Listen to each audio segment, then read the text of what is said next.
오늘 데살로니가 전서 3장 7절부터 13절을 통해서 데살로니가 전서 3장 7절에서 13절입니다. 오늘 말씀 제목은 어려움에서도 사랑으로 세워가자, 이런 제목으로 살펴보겠습니다. 시작에서부터 보면 어렵대요. 믿음을 인하여 어려움을 당하고 그 어려움으로 인하여 궁핍을 겪게 되는 바울과 그 일행들입니다. 하나님을 믿으면 복을 받고 잘 된다는 것과는 너무나 거리가 먼 모습이 바울에게 보이고 있습니다. 사도들이 대부분 그랬지요. 예수님 이름을 증거하다가 잡혀가서 맞기도 하고 옥에 갇히기도 하고 이랬지요. 힘든 믿음의 싸움에서 위로가 되는 것은 물질적 축복이 아니라 말씀 안에서 성장하여 서로 사랑함으로 두려움을 내어 쫓으며 서로 세워감으로 하나님 안에서 소중하고 귀한 자로 있는 것입니다. 오늘 위로를 하며 그렇게 나아가고 있습니다. 7절 상반절 한번 보면요, 이러므로 형제들아 우리가 모든 궁핍과 환난 가운데서 그래요. 일생을 주님 나라의 복음을 위해 헌신하신 사도 바울은 천막 만드는 일을 했습니다. 얼마나 열심히 일했는지 밤과 낮으로 일했다고 합니다.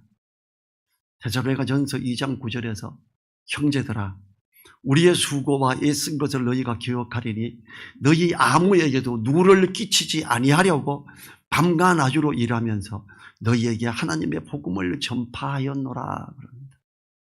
누를 전혀 끼치지 않기 위해서. 우리 이번 주일날 말씀 전하고 간증하고 했던 차남성 선교사님도 제가 이걸 해야 된다, 그래서 그 사업을 하면서 식품 사업이에요 지금. 근데 이제 천막 만드는 것도 기획하고 제일 튼튼하다고 하면서 하는데 상품 하나 더 개발이 되는구나 싶었어요. 거기에서 애써서 일하면서 사람들을 돕고 누를 끼치지 않기 위해서 오히려 몽골같이 어려운 나라 사람들에게 누를 끼치는 것보다 그들을 섬기고 도와가면서 이렇게 하기 때문에 오히려 칭찬을 듣습니다. 몽골에서 선교사로 등록됐던 모든 사람들이 추방당했습니다. 선교사로 등록하면 너희들을 도와주겠다 이렇게 하고 등록하게 하고 1년 2년 정도 있다가 다 추방해버린 거예요. 그래서 여행비자 3개월 여행비자로 다시 들어가서 하고 또 나오고 이렇게 지금 대부분 하고 있습니다. 이 차남성 선교사가 복음을 전하고 몽골 사람들을 같이 있으면서 생활비도 지원해주고 생활비를 제대로 지원해줘요. 전도하고 전적으로 다니고 같이 하는 사람들에게는 우리나라에서 어느 정도 존재하면요, 여기 정금배 전도자가 이제 자기 애 둘, 입양한 애 넷, 여섯이잖아요. 그들에게 생활비로 월 300만 원씩 지원해 줬어요. 작은 게 아니죠, 전도자로서. 그리고 그 아이들 교육 다 시켜줬고요. 그 돈 따로 받지 않고 선생님들 불러서. 그리고 또 다른 거기에 뭐 텃밭도 있고 해서 다 할 수 있게끔 집을 내주는데 그냥 뭐 전기요금 이런 정도만 내고 세 같은 거 전혀 받지 않고 그렇게 화성에 그렇게 전도만 하면서 사는 가정들이 한 4가정, 5가정 됩니다. 그런 식으로 몽골 사람들에게도 잘해줬어요. 그런데 몽골 사람 중에 오해를 하면서 저 한국에 온 놈들, 저놈들은 우리보다 덜 열심히 하는 것 같은데 돈을 더 주는 거 같고 어쩌고 삐져가 나가고 가서 고발하고 뭐 말도 못한 그런 것들을 공격을 당하고 식품 사업하고 있고 몽골에 이득이 되니까 안 쫓아내는 거예요. 심지어 우리나라로 치면 안기부, 뭐 검찰청, 경찰 이렇게 해가지고 공무원 9명이 급습을 해서 조사를 집중적으로 하고 당신들 뭐 하는 사람들이야? 얘 사업합니다. 당신들 전도해? 얘 전도합니다. 뭘로 해? 전도지 다 꺼내가 보여주고 그 사람들이 이걸 다 걷어와서 고발한 사람들이 이걸 가져와서 이런 거 해요. 이 사람들이 이런 걸 막 다 돌려요. 이거 어디 가서 해? 학교에서 합니다. 어디 가서 해? 계례 찾아가서 합니다. 어디 가서 해? 강공소에도 앞에서 나오면서 나오는 사람 주고 시장에도 가고 다 합니다. 왜 해? 예수님 믿으니까, 하나님 믿으니까, 하나님의 그 귀한 사랑 이분들도 믿고 축복받으라고. 그걸 해야 되는 게 당연한 거 아니냐. 공격을 안 한다 그래야 증거들이 되고 이놈들 이럴 텐데 다 한다 그러니까 그 다음에 또 다른 걸 잡으려고 너네 옷을 막 나눠주고 있지. 예, 옷 나눠줍니다. 그 옷도 왜 온 거야? 예, 옷 일본에서 오고 있습니다. 중국에서도 오고 있습니다. 이 옷을 나눠줍니다. 나눠주고 사진 찍어서 안 찍었습니다. 나눠줄 때 어떻게 나눠줘? 예, 관공서에 갖다 주면 관공서에서 나눠주고 학교에 갖다 주면 학교에서 나눠줍니다. 너네는 사진도 안 찍었고 영상도 촬영 안 해서 예, 안 합니다. 그걸 왜 합니까? 나와가 조사하러 왔던 사람들이 눈물이 핑 돌더래요. 그리고 그때부터 극진하게 대우받으래요. 당신들은 훌륭하다. 그게 벌써 한 8년, 10년 됐는데 그 후로 단 한 번도 조사 안 나온대요. 그래도 항상 조심하고 있다고 그러더라고요. 그들에게 누를 끼치지 않기 위해서 열심히 일하고 있는 그를 통해서 하나님의 역사도 하시고 하는 몽골 정부에서 경제 대상 1호가 차남성 선교사예요. 거기에 하고 있는 어마어마한 단체에 차 봤잖아요. 그거. 전도 한 번 나가는데 차 3대나 4대가 나가요. 왜냐하면 그거 가져가가지고 잠잘 거 먹고 살 거 다 가지고 다니는 거예요. 그리고 타이어 펑크날 거 스피아 타이어 다 싣고 다녀요. 그리고도 다 터져버렸을 때 미군들이 쓰는 해병력이 쓰는 무선 햄 장비를 가지고 있어요. 매일 오후 6시면 서로 교신하고 이쪽에 어떤 때는 울란바토르에 본부가 있는데 다 펑크나서 쓸 타이어가 없습니다. 그러면 경비행기 임대해가지고 거기에 타이어 몇 개 보낼까 어떤 거 그럼 뭐 8개, 16개 이렇게 경비행기에 싣고 떨어뜨려 준대요. 그래서 교체하고 오고 이러는 정말로 누를 끼치지 않기 위해서 밤과 낮을 수고하여 일하는 그런데 지금 이렇게 일하고 열심히 하는 사도 바울이 우리가 모든 궁핍과 환난 가운데서 그래요. 아마 유대인들이 방열을 하고 해방을 해서 사업하는데 자꾸 거리끼게 하고 하면서 일이 별로 없었나 봐요. 참으로 궁핍함 때도 있었던 거예요. 이 바울 사도가 일을 열심히 했음에도 큰 부자가 되지 못하고 오히려 가난하여 궁핍하다고 말합니다. 만일 오늘날 한국교회의 가르침이라면 바울처럼 열심히 일하고 주님의 나라를 세우기 위해 열심히 사람이라면 부자도 큰 부자가 돼야 맞잖아요. 바울은 그렇지 않았고 오늘 기록되어 있죠. 우리가 모든 궁핍과 환난 가운데서 하나님은 궁핍함을 허락하셨습니다. 사도행전 18장 1절부터 3절 제가 읽어볼게요. 이후에 바울이 아덴을 떠나 고린도에 이르러 아굴라라 하는 본도에서 난 유대인 하나를 만나니 글라우디오가 모든 유대인을 명하여 로마에서 떠나라 한 거로 그가 그 안에 브리스길라와 함께 이탈리아로부터 새로 온지라 바울이 그들에게 가며 업이 같으므로 함께 거하여 일을 하니 그 업은 장막을 만드는 것이다. 이 브리스길라와 아굴라와 함께 장막 만드는 일을 하면서 로마에서부터 이 사업을 하다 쫓겨났으니까 로마 군대도 납품을 하던 상황. 이 제조를 잘하는 사람들이 빠져나왔으니까 여기까지 와서 이걸 해달라 그래요. 이때 바울은 아주 풍족했었습니다. 여유 있게.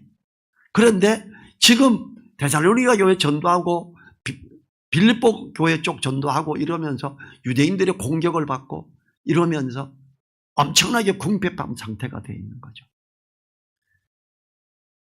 7절 하반절 봅니다. 너희 믿음으로 말미암아 너희에게 위로를 받았노라. 참 힘들고 궁핍과 환난 가운데 나 지금 정말 힘들고 어려움 중에 있는데 너희에게 위로를 받았다. 너희 믿음으로 말미암아. 환난과 궁핍함 때문에 힘든 바울에게 위로가 되는 것은 물질적 공급이어야 할 것입니다. 하나님이 길을 여서 장막을 만들어서 납품하는 일이 큰 건이 연결되므로 경제적으로 우뚝 서는 것이 큰 위로가 될 텐데 그게 아니에요. 바울 일행은 그게 아니라 궁핍하지만 아직도 환난은 중에 있지만 성도들을 인하여 위로를 받는다고, 복음 전했던 사람들이 견디고 거기서 믿음을 지키고 사랑하고 섬기는 걸 볼 때 너무 큰 위로가 된다 이래요. 믿음을 지키기 위해서 이리저리 쫓기기도 하고 회방을 받음으로 정착을 하기도 힘들었을 텐데 그 바울이에요. 이 사도행전 18장 10절에 보면요, 밤에 형제들이 곧 바울과 실라를 베레아로 보내니 저희가 이르러 유대인이 회당에 들어가니라. 유대인들이 왜 싫어하나 하면요, 유대인 회당에 가는 곳마다 들어가요. 유대인들은, 회당에 있는 사람들은 정말 바울을 싫어하거든요. 근데 바울이 하나님 믿잖아요. 유대인 회당에 들어가서 예배에 참석해요. 유대인 회당에서는 누구든지 하나님의 은혜로 말씀을 나눌 사람은, 형제는 다 나와서 전할 수가 있어요. 하나님이 말씀 주신 분이 있습니까? 네, 있습니다. 이리 나오세요. 그게 지도자들이 또 저놈이구나. 우리 회당에도 저 바울 저놈의 새끼가 와서 또 예수 이야기 하겠지. 나가서 예수 이야기 하는 거예요. 임마누엘, 이사야서에 있는 예언된 우리와 함께 하시는 하나님, 그 임마누엘을 이렇게 이야기하고 하니까 이 데살로니가 교회에서 핍박이 있으므로 바울을 피신하게 함으로 베레아로 내려가게 됐던 거고요. 믿음의 싸움을 싸우며 하나님 나라를 위해 헌신하는 바울 일행에게는 그야말로 정착할 곳도 없었습니다. 이것은 주님이 자신을 따르려던 사람에게 하였던 말과 같은 모습입니다. 누가복음 9장 58절에서 예수께서 가라사대 여우도 굴이 있고 공중에 새도 집이 있으되 인자는 머리 둘 곳이 없도다 하시고, 나를 따라오려면 머리 둘 데가 없다. 왜냐하면 사람들이 왜 주님을 따라가려고 그랬나 하면 광야에서 보리떡 5개와 물고기 2마리를 가지고 장성한 남자만 5,000명이 먹고도 12광주리가 남아버린 거죠. 그리고 이게 얼마나 맛있었겠어요. 주님께서 발 씻고 하는 물, 거기에 물동이에 있는 물을 떠가지고 가져가라. 이게 너무 최고급 포도주였잖아요. 물이 변하여. 그때 거기 연회장 그거 인도자가 뭐라 그래요? 전부 술 취하면 하급 포도주 가지고 나오는데 이 집에는 취하고 났더니 진짜 최고급 가지고 왔네. 주님이 만드시니 최고급. 그때 오병이어 기적이 일어날 때 그 떡은 얼마나 맛있었을 것이며 그 물고기 2마리는 얼마나 맛있는 걸로 됐겠어요. 이걸 먹어본 사람들이 그것도 배부르게 아니 요만큼가 기도하는 것 같았는데 이걸 이 많은 사람이, 참, 남자가 5,000명이면 남자는 일도 하잖아요. 여자는 5,000명 더 되겠지요. 거기다 아이들은 숫자도 안 했잖아요. 그럼 2만 명 넘을 거라고요. 보리떡 5개와 물고기 2마리를 내가 기도했는데, 보리떡, 옛날에 보리떡 고급이었는지 아세요?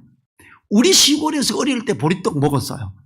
이거는 쌀이 없고 해서 보리쌀로 만든 떡이에요. 색깔은 누리끼리하고 아주 맛없어 보여요. 맛도 떨어지죠. 요즘은 뭐 막 넣는 것도 많고 해가 좋게 보일 수 있어요. 물론 그때도 맛있게 할 때는 좀 맛은 괜찮았어요. 근데 품질이 떨어지는 보리떡. 근데 이걸 주님이 축복 기도하고 먹는데 얼마나, 와, 보리떡이 이렇게 맛있을 수가 있어. 아마 전 세계에서 지구 역사에서 제일 맛있는 보리떡이 아니었을까 생각이 돼요. 그거 먹고 사람들이 저분이 임금돼야 된다. 그럼 우리 배 안 곱는다. 저분은 뭐 떡 요만큼 넣고 주여 하나님 해버리니까 막 2만 명이 넘게 먹고도 남아버리는데, 야, 놀랬다. 요만큼 넣고 기도했는데 남은 거 걷어오는데 12광줄이 가득히. 주님을 쫓아가기 시작할 때 주님이 여우도 굴이 있고 공중에 새도 집인데 인자는 머리 둘 것이 없어. 그래도 따라올래 이러잖아. 만일 믿음을 지키고자 않고 타협을 하면 바울 일행은 충분히 정착하여 잘 지낼 수 있었을 것입니다. 타협을 하고 이 세상에 속하게 되는 사람에게는 충분히 머리 둘 곳이 있게 될 것입니다. 바울처럼 오직 믿음을 지키고자 하여 말씀을 따라 이 세대를 본받지 않고 타협하지 않는 사람들에게 전도한 사람들이 믿음 안에서 견고히 서가고 있다는 소식은 얼마나 큰 위로가 돼요. 바울은 지금 다른 아무것하고도 타협 안 합니다. 그럼에도 불구하고 궁핍하고 어려운 환난 가운데서도 데살로니가 성도들이 든든히 서가고 있다, 서로 사랑하고 섬기고 있다. 아멘. 이 고생, 이 배고픔, 은혜다, 은혜. 기쁨이 넘쳐버렸던 거예요. 8절에서 뭐라 그래요? 그러므로 너희가 주 안에 굳게 선즉 우리가 이제는 살리라. 배고파 죽겠고 힘들어 죽겠는데 너희 그 소식 들으니까 이제 우리가 살겠다. 디모데를 보냈더니 디모데가 훈련하고 너네가 정말 든든히 섰다고 들었다. 이제 막 힘이 난다. 너무 기쁘다. 이러고 있는 거죠. 바울의 표현을 보십시오. 자신이 복음을 전하고 말씀을 가르치면서 양육한 제자들이 믿음으로 주 안에서 굳게 서게 되었다는 소식을 듣고 죽을 것 같은 마음이 힘이 남으로 살 것 같다고 합니다. 우리가 이제는 살리라 그래요. 야, 살 것 같아 그래요. 우리에게도 이러한 기쁨이 있기를 간절히 원합니다. 다른 성공이 아니라 복음을 전했고 그가 든든히 있고 서가는 이런 것을 인내 감사하는. 제가 이 차남성 선교사 말고 또 서태중 선교사가 또 있어요. 제 제자가. 사실 그 친구가 선교사로 간다 그래서 전도사도 아니고 그냥 형제예요. 직분 아무것도 없어요. 도울 사람이 없어요. 그때 기업은행 본점에 팀장으로 했다. 내 월급 타서 제 후원을 어떻게 하지? 사업해야 되겠다. 그리고 음향 사업을 하게 됐던 거예요. 원래는 자동 제어 하려다가 음향이 자꾸 연결돼서 음향으로 했지요. 그들의 기쁨, 나눔, 남성 형제가 저는 뭐 찬양 둘이 볼 때는 남성 형제 이렇게 부르니까 이제 거기 왔던 다른 형제하고 남성 형제가 제 영적 아들, 그 친구가 또 남성 형제에게 제가 양육을 맡겨서 제 3대예요, 그게. 그래서 그들이 있고 할 때 힘이 나죠. 저도 솔직히 그 친구들 보면 힘이 나요. 너무 감사해요. 사도 바울이 지금 정말 배고프고 궁핍하고 어렵지만 너무 살 것 같아. 우리가 이제는 살리라 이러고 있는 거예요.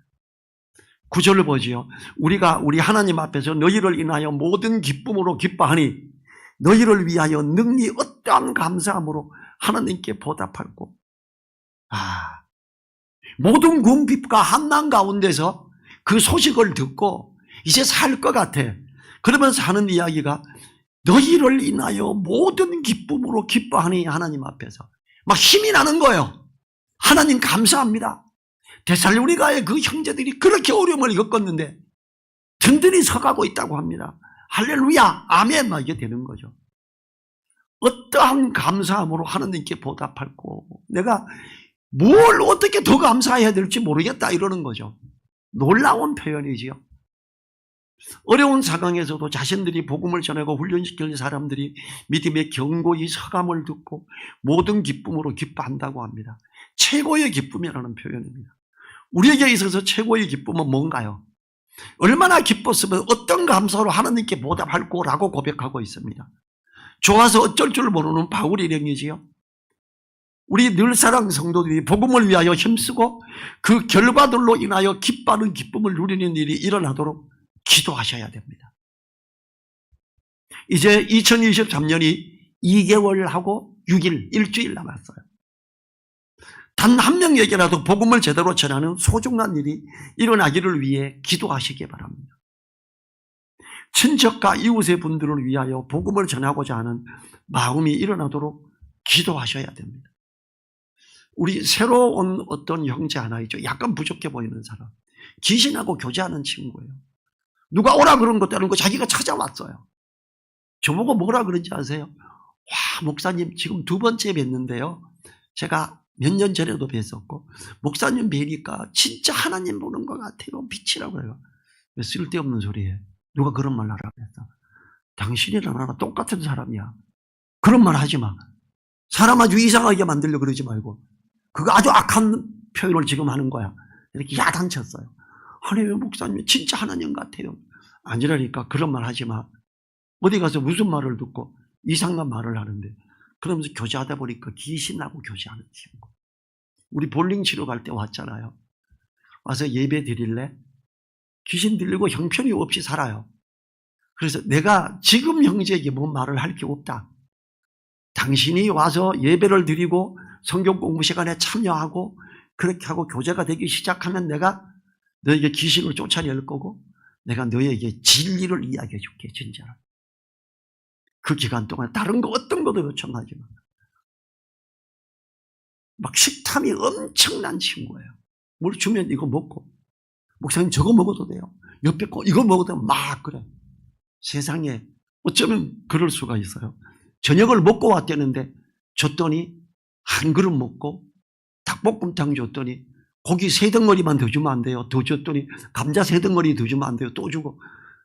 야, 저녁을 안 먹은 사람도 배가 너무 부를 것만큼인데 먹고 왔다는데 그만큼 또 먹더라고요. 아, 저럴 수도 있구나 싶었지. 처음에는 예배 안 드리고 와서 점심 먹으면 안 돼요. 안 돼. 예배 드리는 사람이 점심 먹는 거야. 예배는 안 드려도 볼링은 치러 가도 돼. 아니, 예배 드리는 분이 정신도 먹고 볼링도 치는 거야. 예배 안 드리려면 아예 꿈도 꾸지 마. 앞으로도 예배 안 드리면 점심 먹으러 오지 마. 제가 아주 단호하게 잘랐죠. 그랬더니 알겠습니다. 올 거야. 네, 오겠습니다. 그날 봐요. 볼링 친다고 스포츠복 입고 막 와가지고 하더라고요. 자, 10절 넘어갑니다. 주야로 심히 간구하면 너희 얼굴을 보고 너희 믿음의 부족함을 온전케 하려 함이라. 그걸 보고 기쁘고 너무 기뻐서 살 것 같고, 그런데 이제 너희 얼굴을 보고 너희 믿음의 부족함을 온전케 막 주야로 심히 간구하는데, 하나님 제발 데살로니가 교회에 좀 가게 해주세요. 그 형제들을 붙들고 제대로 양육하고 든든히 세울 수 있도록 도와주세요 하고 간절히 기도했다는 거예요. 얼굴을 맞대고 교제하면서 진리의 말씀 안에서 부족한 부분들을 채워줌으로 온전하게 세워질 수 있도록 하는 기회를 달라고 간구하고 있다고 편지를 쓰고 있잖아요. 자, 11절, 12절, 13절에서는요. 11절이 또 기도예요. 연속이에요. 하나님 우리 아버지와 우리 주 예수는 우리 길을 너희에게로 직행하게 하옵시며. 하나님, 주님, 우리가 그리 직행가 딴 데 가지 말고 우리 지금 베레아로 이런 게 아니고 데살로니가로 직행할 수 있도록 도와주세요. 이렇게 간구하고 있다는 거예요. 이 12절에서는 우리가 너희를 사랑한가 같이 너희도 피차간과 모든 사람에 대한 사랑이 더욱 많아 넘치게 하자. 어떻게? 말씀으로 가르치고 옳게 세우는 사람의 결과가 서로 사랑하고 돌아본다는 걸 말하고 있지요. 예배 드렸으니까 아멘 되겠다 집에 가. 이거 꽝이에요. 같이 예배 드리는 형제 자매를 돌아보고 사랑하고 섬기는 게 있어야 돼요. 13절 봐요. 너희 마음을 굳게 하시고 우리 주 예수께서 그의 모든 성도와 함께 강림하실 때에 하나님 우리 아버지 앞에서 거룩함에 흠이 없게 하시기를 원하노라. 누가? 말씀으로 양육받고 서로 사랑하며 섬기는 그 사람이 하나님 앞에서 거룩함에 흠이 없는 자가 되는 거예요. 주님 다시 오실 때 완전히 아름답고 큰 상을 받는 사람이 누구냐? 서로 돌아보아 사랑과 선행을 격려하는 사람이에요. 이게 사랑의 완성. 이게 믿음 안에서 성장해가지고 장성한 자의 분량에 올라간 거예요. 목사가 되는 게 아니에요. 하나님이 가장 귀하게 여기는 거는 서로 돌아보아 사랑과 선행을 격려하고 세우는 사람입니다. 11절에서 데살로니가 교회를 다시 방문할 수 있도록 간절히 기도했죠. 12절에서 바울 자신이 성도들을 사랑하는 것처럼 성도들이 서로 사랑하여 든든히 섬으로 믿지 않는 모든 사람에 대한 사랑이 넘치게 하심으로 믿지 않는 자들에게로 복음을 들고 나가기를 기도하고 있지요. 13절에서는 성도들의 마음을 굳게 하셔서 주님이 다시 오실 때에 하나님 앞에 흠없는 거룩한 모습으로 있게 해달라고 간구합니다. 기도의 차원이 자꾸 올라가고 있어요. 자, 10절부터 13절의 내용은 바울 사도가 데살로니가 교회를 방문해서 성도들과 얼굴을 보며 교제하기를 원하는 거죠. 그로 말미암아 형제를 사랑하게 해달라고 하나님 안에서. 자, 이게 사도 요한도 이랬어요. 정말로 중요한 게 하나님을 사랑한다 그러냐? 형제를 사랑한다. 하나님을 사랑하는 자. 요한일서 4장 11절, 17절, 18절 제가 읽을게요. 11절. 사랑하는 자들아 하나님이 이같이 우리를 사랑하셨은즉 우리도 서로 사랑하는 것이 마땅하도다. 17절. 이로써 사랑이 우리에게 온전히 이룬 것은 우리로 심판날에 담대함을 갖게 하려 함이니 주의 어떠하신 것 같이 우리도 세상에서 그러하니라. 자, 사도 바울이 13절에서 주님이 다시 오실 때를 말했죠. 사도 요한이 주님의 심판의 때를 말해요. 같이 종말을 말해요. 서로 사랑하는 것, 이것이 종말에도 가장 아름다운 상급이다. 이걸 말하고 있죠. 18절. 사랑 안에 두려움이 없고 온전한 사랑이 두려움을 내어 쫓나니 두려우면은 형벌이 있음이라. 두려워하는 자는 사랑 안에서 온전히 이루지 못하느니라. 사랑 안에 두려움이 없어요. 서로 사랑하고 돌아보고 섬기는 사람들, 주님 보시기에 가장 아름답게 성장한 사람들, 그들에게는 두려움이, 주님 다시 오시는 것에 두려움이 전혀 없습니다. 우리나라 교회에 얼마나 많은 목사님들이 주님이 오실 때가 됐다, 회개해라, 막 얼마나 협박했어요. 제가 예수님 믿고 21살에 주님 오심에 대해서 막 협박하고 하는 사람인데 아마 이단 수장에서 찾아 들어갔어요. 성경 펴서 요한일서 이거 딱 보고 사랑은 두려움을 내어 쫓습니다. 왜 사람들 자꾸 두려움에 떨게 해요? 그걸 협박하는 게 아니라 복음을 전해서 예수님 믿게 해야지. 성경 이거 몰라요. 그리고 요즘 같으면 못 들어갔을 것 같아요. 21살 때니까 이단 총수에게 성경 펴고 들이대다 잘못하면 맞아 죽는데 그때는 그런 거 몰랐죠. 하나님의 사랑을 받은 우리들은 당연히 사랑하는 것이 맞다고 합니다. 자, 지금 이 심판 때에 전혀 두려워할 게 없다. 오늘 13절에서 주 예수께서 그의 모든 성도와 함께 강림하실 때에 내려오실 때 어때요? 공중에 재림했을 때 자는 자들이 먼저 일어나서 휴거를 하죠. 그 다음에 살아남아있는 우리도 휴거를 하죠. 그리고 이 땅에 재림하시지요. 그때에 이걸 말하죠. 이 데살로니가 전서가 주님의 오심 재림에 대해서 이제 지금 이렇게 살짝 꺼내고 5장 가면 엄청나게 이걸 드러내시고 계시거든요. 성도들과의 사랑의 섬김은 너무나 귀한 것이어서 말씀을 통해서 더욱 강조하고 있습니다. 요한일서 4장 20절과 21절 또 읽어볼게요. 누구든지 하나님을 사랑하노라 하고 그 형제를 미워하면 이는 거짓말하는 자니 보는 바 그 형제를 사랑치 아니하는 자가 보지 못하는 바 하나님을 사랑할 수 없느니라. 성도를 사랑하고 섬기지 않는 사람이 보이지 않는 하나님 사랑 못해 가짜야 이래요. 그러면서 21절에서 우리가 이 계명을 주께 받았나니 하나님을 사랑하는 자는 또한 그 형제를 사랑할지니라. 계명을 내가 새 계명을 너희에게 주노니 서로 사랑하라. 내가 너희를 사랑한 것 같이 너희가 서로 사랑하면 이로써 모든 사람이 너희가 내 제자인 줄 알리라. 요한복음에 기록되어 있죠. 13장에. 근데 지금 사도 요한이 요한일서 4장 21절에서 우리가 이 계명을 주께 받았나니 서로 사랑하라는 거 주님께 받았지 않냐. 지금 이 부분을 내가 너희들로 직행에 가서 말씀으로 양육하고 세워서 너희가 더 사랑하며 섬기며 장성한 자의 분량에 있기를 간절히 바란다. 그럼 주님 오실 때 우리는 완전히 하나님 앞에 거룩하고 온전함 가운데 있게 되는 상 받는 자가 있어. 이걸 지금 이야기하고 있죠. 바울 사도가 서로 사랑해야 함을 그렇게 소중하게 표현하듯이 사도 요한도 그렇게 알고 있기 때문에 아주 강력하게 서로 사랑하고 섬기는 것이 얼마나 중요한 것인지 강조하는 것입니다. 바울 사도가 데살로니가 교회를 찾아가서 성도들을 양육하고자 하는 가장 중요한 것은 서로 사랑하며 세워가고 또 믿지 않는 자들을 향한 사랑으로 복음을 전하게 하고자 함입니다. 그렇게 함으로 진실된 하나님의 사랑을 완성하고 귀한 자로 있게 하고자 하는 것입니다. 너무 중요합니다. 기도하겠습니다. 주님 감사합니다.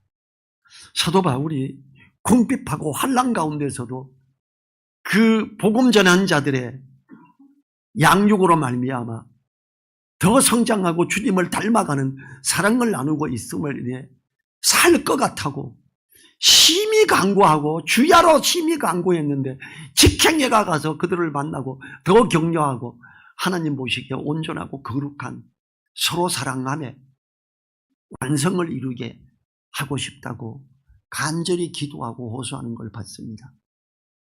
하나님이 우리를 사랑하셨고 이 당연히 우리가 서로 사랑하는 것이 마땅하다고 하나님을 사랑하는 자 보이는 형제를 사랑하고 섬기는 게 당연하다고 가르치는 강력한 명령의 말씀 우리가 순종할 수 있도록 도와주시고 우리가 성숙한 자로 성도를 돌아보며 사랑하며 섬기는 귀한 자로 있게 하여 주시옵소서.